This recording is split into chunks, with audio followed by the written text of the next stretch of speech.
Danas ću vam pokazati kako da pripremite krompir za sadnju, zaštitite od štetočina i povećate prinos. Treba nam krompir koji je pustio klice. Da bi dobili naklijali krompir, poređajte sitnije komade krompira na dno kese ili kutije u jednom sloju. Ostavite ga na mračnom mestu pri sobnoj temperaturi dok ne pusti klice. Idealna temperatura da bi krompir pustio klice je između 20 i 22 Celzijusa na tamnom mestu. Krompir će pustiti klice za oko 7 do 10 dana.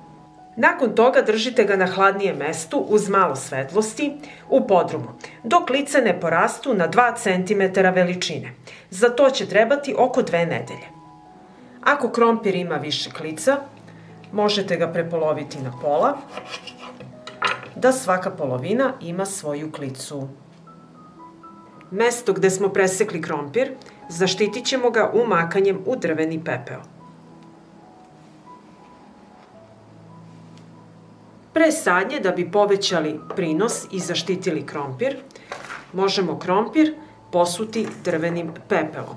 Takav krompir biće zdraviji, ukusniji i otporniji. Ja koristim male količine za prikaz da bi vam pokazala postupak. Ako posipate krompir, razmera treba da bude 1 kg drvenog pepela na 25 kg krompira. Ne smete ga koristiti istovremeno sa đubrivima bogatim azotom. Drveni pepeo zaštitit će krompir od krompirove zlatice. Temperatura zemljišta u kojoj sadim krompir treba da bude 7 Celzijusa i više. Zato se krompir sadi u martu ili aprilu. Drveni pepeo je odličan za kisela zemljišta jer neutrališe kiselost. Ne posipajte drveni pepeo na zemljišta čija je pH vrednost 6,5 ili više. Ako posipate drveni pepeo na zemljišta, radite to u tankom sloju i ne više od 1 puta godišnje. Drveni pepeo je bogat mineralima, naročito kalijumom i kalcijumom. Drveni pepeo poboljšava imunitet krompira i povećava prinos i do 15%.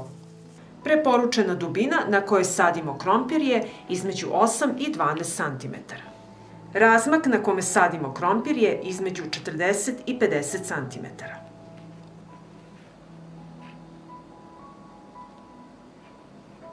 Drveni pepeo nemojte dodavati na zemljišta gde ćete saditi biljke koje vole kisela zemljišta, kao što je borovnica.